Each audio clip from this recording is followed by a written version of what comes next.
الحمد للہ رب العالمین والصلاة والسلام علی اشرف الانبیاء والمرسلین وعلی آلہ واصحابہ اجمعین وعلی من تبعہم باحسان الی یوم الدین اما بعد۔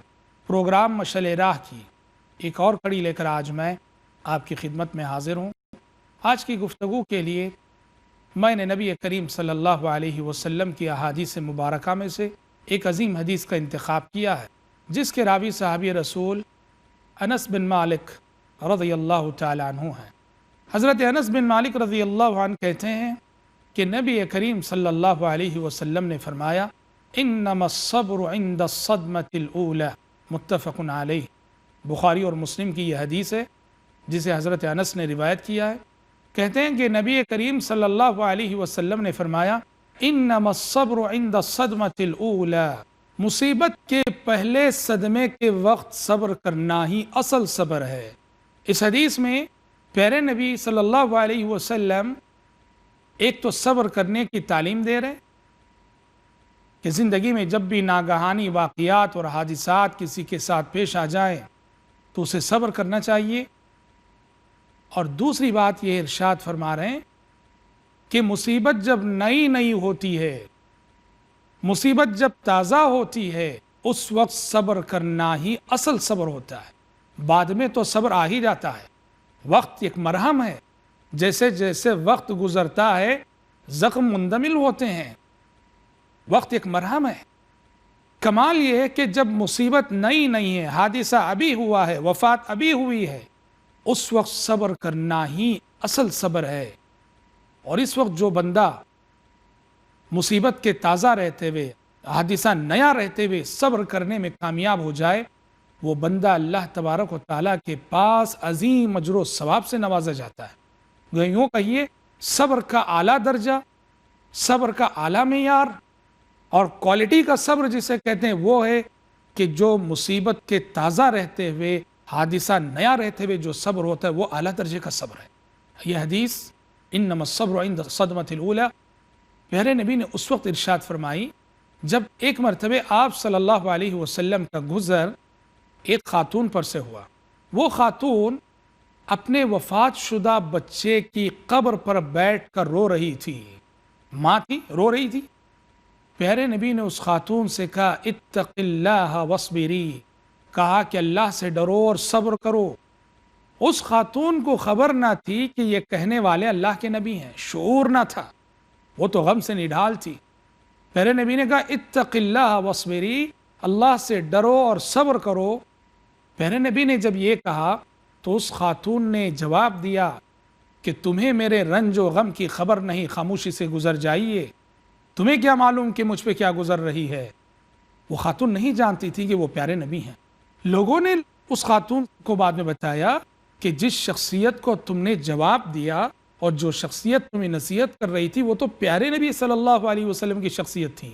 جیسے ہی سنا بہت پریشان ہوئیں اور سیدھے وہ خاتون نبی کریم صلی اللہ علیہ وسلم کے گھر تشریف لے گئیں اور آپ سے معذرت کرنے لگیں کہ اللہ کے نبی معاف کر دیجئے، مجھے خبر نہ تھی کہ وہ آپ تھے، میں نے گستاخی کر دیا آپ کے حق میں، مجھے معاف کر دیجئے۔ اس وقت پیارے نبی صلی اللہ علیہ وسلم نے انہیں نصیحت کرتے ہوئے جملہ ارشاد فرمایا تھا انما الصبر عند الصدمة الاولى، مصیبت کے پہلے صدمے کے وقت صبر کرنا ہی اصل صبر ہے۔ چونکہ وہ رو رہی تھی اپنے بچے کی قبر کے پاس بیٹھ کر، اس لیے پیارے نبی صبر کی تلقین کر رہے تھے اور بتا رہے تھے کہ اگر اس وقت صبر کرنے میں تم کامیاب ہو جاؤ تو اللہ کے پاس عظیم اجر و ثواب سے نوازی جاؤ گے۔ تو ناظرین، کامیاب زندگی کے لیے صبر ناگزیر ہے۔ صبر کے بغیر کامیاب زندگی نہیں گزاری جا سکتی۔ ناکام زندگی ہے وہ جس میں صبر کا حوصلہ نہ ہو، نامراد زندگی ہے وہ جس میں صبر نہ ہو۔ کیوں؟ ہر انسان کی زندگی میں مشکلات آتی ہیں، الجھنیں آتی ہیں، پریشانیاں آتی ہیں، مصیبتیں آتی ہیں، دکھ ملتے ہیں، غم لاحق ہوتا ہے، حادثات ہوتے ہیں، انسان بہت کچھ گنواتا ہے۔ کون ہے جس کے ساتھ زندگی میں یہ چیزیں نہ ہوتی ہوں؟ کوئی کہہ نہیں سکتا اس دنیا میں، اس زندگی میں کہ مجھے کبھی کوئی غم لاحق نہیں ہوا، مجھے کبھی کوئی دکھ لاحق نہیں ہوا، مجھ پر کبھی کوئی مصیبت نہیں، کوئی کہہ نہیں سکتا ہے۔ انسان کو اللہ تبارک و تعالیٰ نے پیدا کیا تو کہا لقد خلقنا الانسان فی کبد، انسان کو ہم نے مشقت میں پیدا کیا. تو لہٰذا کامیاب زندگی گزارنے کے لیے صبر کی ضرورت ہوتی ہے، اور جو زندگی کی ان کٹھنائیوں میں، زندگی کے مشکل مرحلوں میں صبر کرنے میں کامیاب ہو جائے، اس کی دنیا بھی کامیاب اور اس کی آخرت بھی کامیاب. اس لیے کہ صبر کرنے والا گر کر سنبھلنے کا حوصلہ رکھتا ہے، جبکہ جو بے صبرہ انسان ہوتا ہے وہ گرنے کے بعد دوبارہ اٹھنے اور سنبھلنے کا حوصلہ نہیں رکھتا. صبر کرنے والا دنیا میں بھی پاتا ہے اور آخرت میں بھی پاتا ہے، بہت کچھ پاتا ہے. آخرت میں کیا پاتا ہے؟ نبی کریم صلی اللہ علیہ وسلم فرماتے ہیں کہ اللہ تعالیٰ نے کہا، حدیث قدسی ہے، کہ اگر میں کسی بندے کی بینائی چھین لوں، میں اپنے کسی بندے کو معذور کر دوں، اندھا کر دوں، اس کی بینائی چھین لوں، اور وہ اس پر صبر کرے، تو ایسے بندے کے لیے میرے پاس سوائے جنت کے اور کچھ نہیں ہے. اللہ اکبر. زندگی مشقتوں کا سلسلہ ہے، یہاں ہر قدم مشقتیں ہیں، یہاں مصیبتیں آتی ہیں، تو اللہ تعالیٰ کسی بندے کو معذور کر دیتا ہے، اس کی بینائی چھین لیتا ہے. اللہ کہہ رہا ہے کہ اگر اس امتحان میں وہ ثابت قدمی کا مظاہرہ کرتے ہوئے میرا نابینا بندہ صبر کر لے، جنت کے سوا میرے پاس کوئی اور بدلہ نہیں ہے اس کے لیے. اللہ اکبر. ترمذی کی روایت ہے، پیارے نبی صلی اللہ علیہ وسلم فرماتے ہیں کہ جب اللہ تعالیٰ کے حکم سے فرشتے کسی بندے کے معصوم بچے کی روح قبض کر لیتے ہیں، چھوٹے بچے بچپن میں وفات پا جاتے ہیں، انتقال کر جاتے ہیں، ننھے سے بچے، لاڈلے سے بچے، جبکہ والدین کا دل ان بچوں میں اٹکا ہوا رہتا ہے، والدین ان بچوں کو بڑا پیار دے رہے ہوتے ہیں، رب کا فیصلہ آتا ہے، بچے وفات کر جاتے ہیں. زندگی کا بڑا دکھ ہوتا ہے، یہ زندگی کا بڑا زخم ہوتا ہے. یہ پیارے نبی فرماتے ہیں کہ جب اللہ کے حکم سے فرشتے کسی بندے کے چھوٹے بچے کی روح قبض کرتے ہیں تو اللہ تعالیٰ فرشتوں سے پوچھتا ہے، اے میرے فرشتوں بتاؤ، تم نے میرے بندے کے لختے جگر کی روح قبض کی، اس کے ننھے معصوم سے لاڈلے بچے کی روح قبض کی، تو میرے بندے کا رد عمل کیا تھا، میرے بندے کا ریاکشن کیا تھا؟ فرشتے کہتے ہیں حمیدہ کا واسترجع، پروردگارا جب ہم نے تیرے بندے کے اس معصوم بچے کی روح قبض کی تو تیرے بندے نے تیرے فیصلے اور تیری قضا سے راضی رہتے ہوئے سب سے پہلے الحمدللہ کہا، اور پھر اس کے بعد انا للہ و انا الیہ راجعون پڑھا ہو. تو اللہ تعالیٰ کہتا ہے فرشتوں، اس کے لخت جگر کو تم نے اس سے چھین لیا میرے حکم سے، اس کے معصوم سے لاڈلے کی روح تم نے قبض کی، اور تب بھی میرا بندہ ایسی مشکل گھڑی میں میری قضا، میرے فیصلے سے راضی رہتے ہوئے الحمدللہ کہہ رہا ہے. فرشتے جاؤ میرے اس بندے کے لیے جنت میں ایک محل تعمیر کر دو اور اس کا نام رکھو بیت الحمد، حمد و ثنا کا محل، حمد و ثنا کا گھر. تو صبر کرنے والے بندے اللہ کے پاس بہت نوازے جاتے ہیں، اور دنیا میں بھی وہ گر کر سنبھلنے کا حوصلہ رکھتے ہیں. جب ہم صبر کہتے ہیں تو صبر کا عموماً بڑا محدود تصور ہمارے ذہنوں میں آتا ہے. صبر کہنے کے ساتھ ہی یہ تصور آتا ہے کہ کوئی لاش ہو سامنے اور ہم خاموشی سے روئے بغیر بیٹھے رہیں، یہی صبر ہے. دیکھیے، یہ صبر کا یہ لفظ اپنے اندر معنی و مفہوم کی بڑی وسعت رکھتا ہے. کتاب و سنت میں صبر کے تعلق سے آئے ہوئے نصوص کو اگر سامنے رکھ کر دیکھا جائے تو پتہ چلتا ہے کہ صبر کی 3 قسمیں ہیں، صبر کے 3 درجے ہیں، صبر کے 3 مرحلے ہیں. ان تینوں قسموں کے ساتھ مل کر صبر کا تصور مکمل ہوتا ہے. سب سے پہلی قسم ہے الصبر علی طاعت اللہ، اللہ تعالیٰ کی اطاعت اور بندگی کے راستے میں صبر کرنا. اللہ کی اطاعت کرنا ہو، دین پر عمل کرنا ہو، کتاب و سنت پر عمل کرنا ہو، اس کے لیے صبر چاہیے. الصبر علی طاعت اللہ، جس کے اندر صبر نہ ہو وہ عمل نہیں کر سکتا. کیسے؟ مثال کے طور پر فرض کریں کہ ہم سوئے ہوئے ہیں، بالکل میٹھی نیند ہے، سرد موسم ہے، آرام کر رہے ہیں، ہم فجر کا وقت ہو گیا اور ادھر سے مؤذن کا اعلان ہم سنتے ہیں، الصلاۃ خیر من النوم وہ کہہ رہا ہے، حی علی الصلاۃ وہ کہہ رہا ہے، حی علی الفلاح وہ کہہ رہا ہے. اس وقت میٹھی نیند کو قربان کرنا، موسم کی سختیوں کو برداشت کرنا، سرد رات میں اٹھ کر مسجد کی سمت جانا، بڑا صبر درکار ہوتا ہے اس کے لیے. وہی شخص یہ کر سکتا ہے جس کے اندر صبر کا حوصلہ ہو، اور جس کے اندر صبر کا حوصلہ نہ ہو، نہ وہ بیدار ہوگا، نہ ہی وہ موسم کی سختیوں کو برداشت کرنے کا حوصلہ ہی رکھے گا۔ تو صبر علی طاعت اللہ، اللہ کی اطاعت کرنے کے سلسلے میں صبر کرنا۔ اسی طرح ایک اور مثال، اللہ نے ہمیں مال دیا ہے، دولت دی ہے، اور اس دولت پہ سال گزر چکا ہے، زکوٰۃ نکالنی ہے۔ زکوٰۃ 2.5% نکالی جاتی ہے۔ اگر کسی کے پاس 1 کروڑ روپے ہیں تو اس کی زکوٰۃ 2.5 لاکھ ہے۔ جو انسان مال کا حریص ہوتا ہے، لالچی ہوتا ہے، اس کے لیے کروڑ میں 2.5 لاکھ نکالنا بڑا دشوار ہوتا ہے۔ خصوصاً جس انسان کے اندر بخالت ہو، بخیل ہو، اس انسان کے لیے تو بڑا مسئلہ ہوتا ہے۔ اس انسان کے لیے بڑا مسئلہ ہوتا ہے کہ صبر کی اہل علم 3 قسمیں کرتے ہیں، جس میں پہلی قسم ہے صبر علی طاعت اللہ، کہ ایک شخص جس کے مال میں زکوٰۃ واجب ہو چکی ہے، 2.5% زکوٰۃ، 1 کروڑ روپے ہیں تو 2.5 لاکھ زکوٰۃ نکالنی ہے۔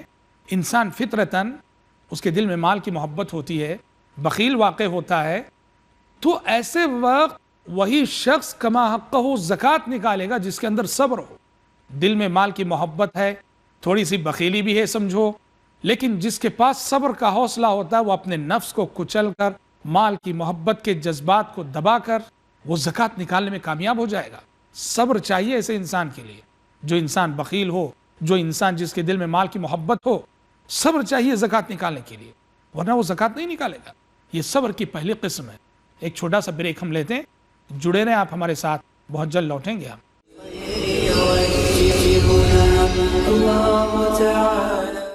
بریک سے قبل ہماری گفتگو ہو رہی تھی صبر کی اقسام کے سلسلے میں۔ ہم بتا رہے تھے کہ صبر کی اہل علم 3 قسمیں کرتے ہیں، جس میں پہلی قسم ہے صبر علی طاعت اللہ، کہ اللہ تعالیٰ کی اطاعت اور بندگی کے راستے میں صبر کرنا۔ اور اس کی ہم مثال دے رہے تھے کہ ایک شخص جس کے مال میں زکوٰۃ واجب ہو چکی ہے، 2.5% زکوٰۃ، 1 کروڑ روپے ہیں تو 2.5 لاکھ زکوٰۃ نکالنی ہے۔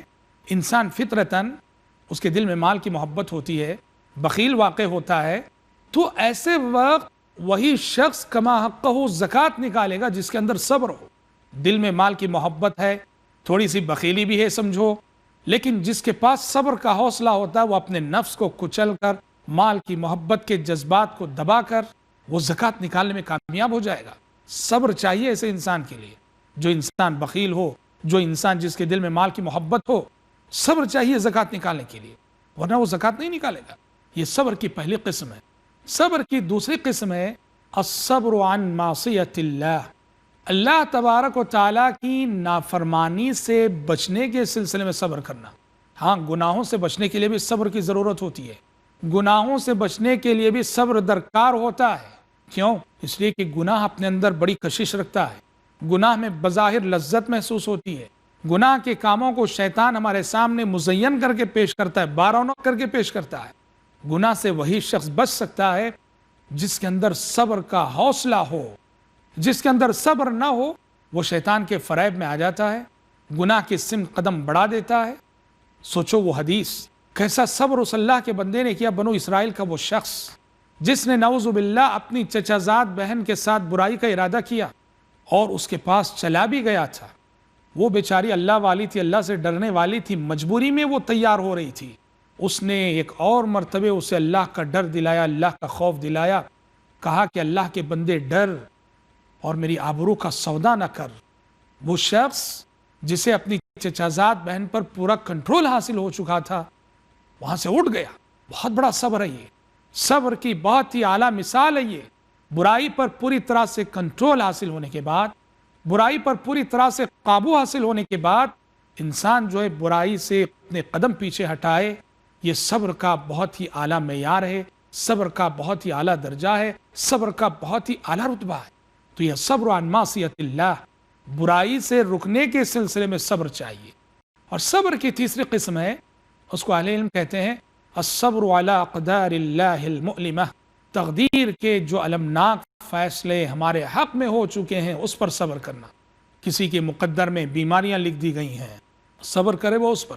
کسی کے مقدر میں دکھ درد لکھ دیا گیا ہے، صبر کرے وہ اس پر۔